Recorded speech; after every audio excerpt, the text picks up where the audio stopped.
So, of course, today is College Football Saturday, and you guys already know what I have to talk about. Of course, as a Georgia Bulldogs fan, I'm going to talk about the SEC title game between the Georgia Bulldogs and the Alabama Crimson Tide, the steaming rivalry that has been going on for the last 3 years, ever since the national championship back in 2017, 2018-ish seasons. Man, this should be a great video. This should be a great game overall. However, of course, before I get into this video, make sure to like and subscribe, turn that notification bell. You guys help me out a little bit.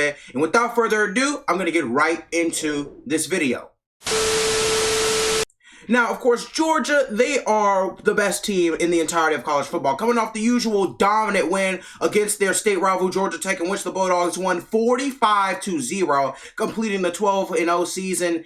Man, oh man, Georgia looks absolutely great. It was just another day at the office for them. Number one team in all of college football, just like they have been over the last couple of weeks. And I believe they are the first team, little fun fact, first team ever in the entirety of college football to be ranked number one in every single AP poll. Number one in every single AP college football playoff poll. They've been number one for the last 8 weeks. Georgia is the first team to do that. Now, of course, there are no more questions when concerning the quarterback situation. Stetson Bennett is the starting quarterback at this point. Now, of course, Stetson Bennett last week was an absolute ace. 14 for 20, 255 passing yards, 4 touchdowns. He was pretty much an absolute boss. Now, of course, his season stats are also pretty great. 119 for 183, 1,965 passing yards, 21 touchdowns, and a very, very huge limit on mistakes. Only 5 interceptions. They are the number one team in the nation. Now, of course, JT Daniels probably won't get into this game. Of course, if there's an injury or if Stetson is struggling, he probably will. So I do think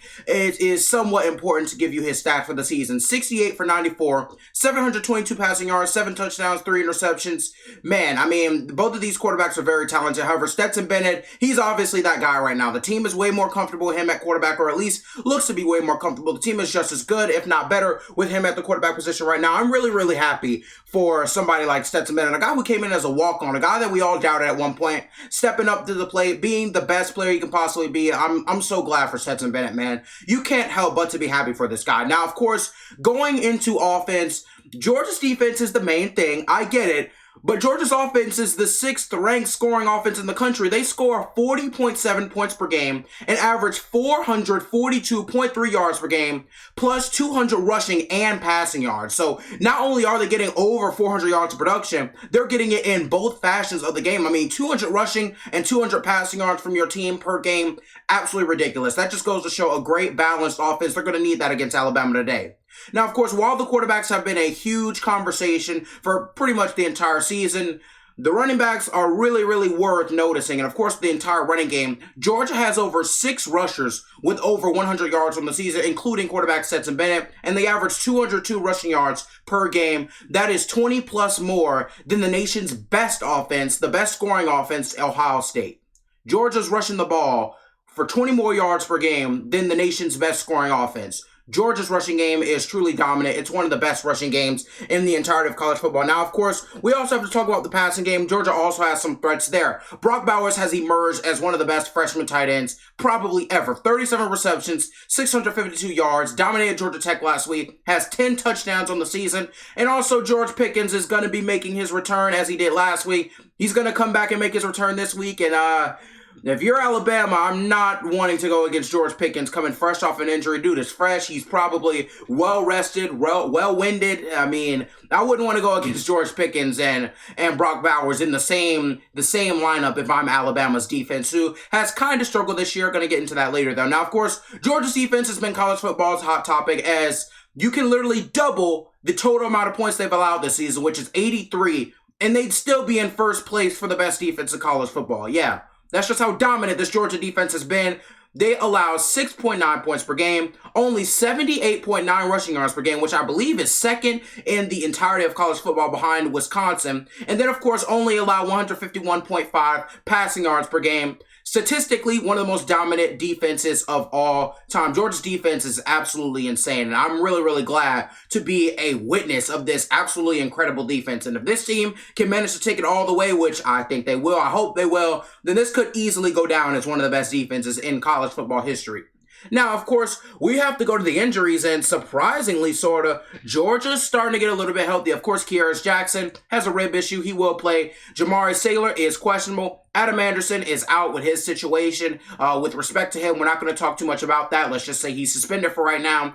Jalen Kimber is out. Arian Smith is out. Kendall Millen is out indefinitely. Tate Ratledge is out. Tyke Smith out. Ryan Davis out. Jalen Kimber, I said him already, but he's going to be out. And of course, Jamari Saylor, he is also questionable. He's questionable as well. So basically, for this little injury report, of course, I did repeat some names. Jamari Saylor and Jalen Kimber are both kind of huge injuries. I repeated their names twice. Of course, Jamari Saylor, he's one of our best offensive linemen. You really, really want him to play. Jalen Kimber hasn't really been around too much this season. However, I'm really, really eager to see him play. I want more depth for this Georgia team, and I feel like he's really important towards that. So that's why you heard me repeat those guys twice. I think both those guys are super important to the team, especially coming into this game. Now, of course, moving on to Alabama, they're coming off a shockingly close win in which they won 24-22 against Auburn in the Iron Bowl last Saturday. Now, of course, Alabama is carrying an 11-1 record on the season. They are the third-ranked team in college football, and honestly, they could easily be ranked second. We might see this rematch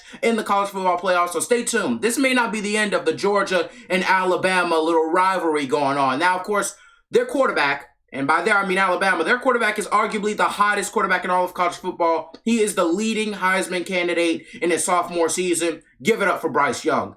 As a Georgia fan, I have to respect that this guy is probably the best quarterback in the entirety of college football. 288 for 418, 3,901 yards, 40 touchdowns, and 4 interceptions. This is one of the best stat lines I've ever seen, not only from a quarterback, but definitely from a sophomore quarterback. A sophomore. He's in his second year. In reality, he's probably still a freshman. He didn't play a lot in his first year, but a sophomore quarterback with those statistics is absolutely insane. Now, of course, this is the 5th ranked scoring offense in all of college football. Alabama scores a mind-boggling 42.3 points per game. They also average 341.8 passing yards per game with 150.3 rushing yards per game.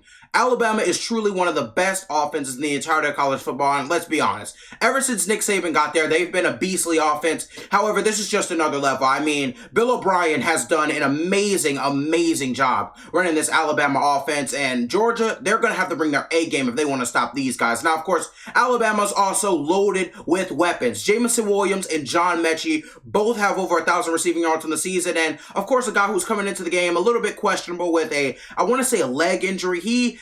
Brian Robinson Jr. has over 1,000 yards on the entire season. Now, of course, Alabama's offense struggled against Auburn, which is a little concerning when you're going against literally the best defense in college football in Georgia next week. Now, of course, Alabama, they didn't play their best game. It wasn't a clean game. However, they did get out with the win. But I do think it's worth noticing that Auburn's defense, they did really good. And for pretty much the entire game, Auburn was keeping up with this team. So I think Georgia needs to watch this game, get some things from that game tape, and use some of those things against Alabama's offense in order to sort of limit them. Because let's be honest, you're not going to stop that offense at full strength. They are absolutely amazing. However, I feel like Georgia, they're the best defense in the entirety of the country. They have some film. Alabama's offense has been a little bit exposed over the last couple of weeks, so Georgia can definitely get something good out of that Auburn game if they go back, watch the film, and use some things against Alabama. Now, of course, for Alabama's defense, shockingly, Alabama's defense, they haven't been great, but they have not been as bad as you may think. They average 19.9 points per game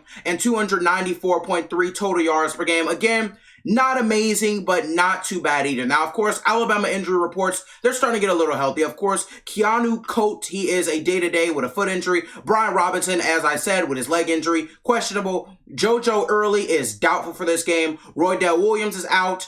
Kamar Wheaton is out. Chase McKellen is out for the season. Chris Allen is out, and Xavier Williams is also out. So, of course, Alabama's going to be missing a little bit of depth in this game, too, which I think can be big going into this game. However, going to keys to winning the game for both teams, I'm going to start off with Georgia. You got to get pressure on Bryce Young. It's plain and simple. If you want this Heisman Trophy level quarterback to play not a bad game, but maybe limit him, you got to get pressure on him. And seriously, you have to, because this guy in the pocket, super talented. He's mobile. He can move around. If you let him loose, this game is going to be a shootout. And I don't think Georgia wants that with an offense such as Alabama's. I mean, that's just insane. Alabama's offense can really, really rack up points. I don't think Georgia wants to get caught up in the shootout. I think you have to get pressure on Bryce Young. Number 2, limit big plays. Jamison Williams and John Mechie are 2 wide receivers who love to take the top off the defense. Georgia needs to limit those big plays. Jamison Williams averages 20 yards per catch. John Mechie averages 11.6 yards per catch. You have to, and when I say have to, you need to limit those big plays if you're the Georgia Bulldogs. Number 3, you need to stop the rushing game. Alabama was held to 71 rushing yards against Auburn. That's enough said. Auburn is not a better defense than Georgia. However, they figured out that little weakness. If you can limit Alabama's running game for just a little bit, if you can hold them down just for a little bit, then I think you have a chance. And Auburn, they had a chance at winning that game and honestly probably gave it away with Tank Bigsby going out of bounds near the end of the game. However, getting back into this game, if Georgia can stop the running game like they've done the entire year, it can potentially make it 10 times harder for this Alabama offense to operate. I really think you need to stop the running game. I think that can be huge going into today. Now, of course, Alabama's keys to winning, you have to protect Bryce Young at all costs. Georgia's the best defense in college football. If Bryce Young is in that pocket running for his life, it is going to be a headache.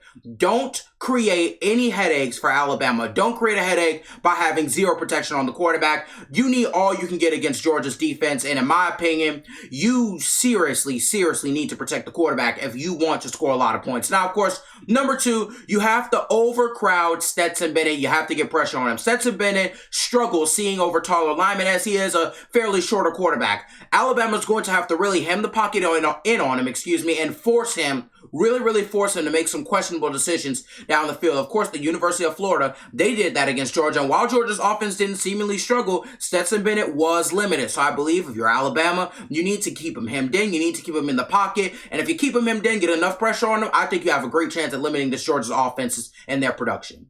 Now, of course, number 3, Alabama needs to limit the running game. Georgia's offense is literally based on the running game. If you can't stop the running game, then you can't stop Georgia. Now, of course, if Alabama happens to play a great defensive game with their caliber of offense, I believe you set yourself up for a huge win if you're Alabama. Man, if Alabama can win this game, it's going to take a very supreme defensive line showing. I think the D-line needs to be on their A game. And if you stop Georgia's rushing game, you may not completely stop their offense, but you're definitely going to give yourself a higher chance to win. Now, of course, going to the score prediction, I have the Georgia Bulldogs winning this game 31-21. Do I think Alabama will keep up? Of course. Alabama is one of the best teams in the entirety of college football. And as a Georgia fan, I have to respect this team. They are absolutely amazing. However, I have Georgia winning because I feel like their rushing game is borderline unstoppable this season. Their offensive line is very big. Of course, their defense, I mean, it's enough said about that. Georgia's defense is one of the best defenses in the entirety of college football. However, no matter the score prediction, this game is going to be absolutely insane. While I have Georgia winning, Alabama can really easily win this game, and I'm not even going to sugarcoat it for you. Alabama's going to be a very hard team to beat for Georgia. And then, of course, Georgia's going to be a hard team to beat for Alabama. I think both of these teams are well worthy of being here. I think both of these teams should probably make the college football playoff. However, either way, this is going to be an amazing game. I'm really excited to see it. But of course, before I get to the end of this video, make sure to like and subscribe, turn on that notification bell. You guys help me out a little bit. Of course, whether you like and subscribe, whether you click all the links in the bio, of course, TikTok, Spotify, Instagrams, click those links for me. But whether you do that or not, I wish that you stay loved and stay blessed. And without further ado, I'm going to end this video. Thank you for watching. Wanna be rappers brag about already being the best. I respect many people for the job they've done. It is full of jealousy, is what I like especially. I like a lot of funky men that lack finesse.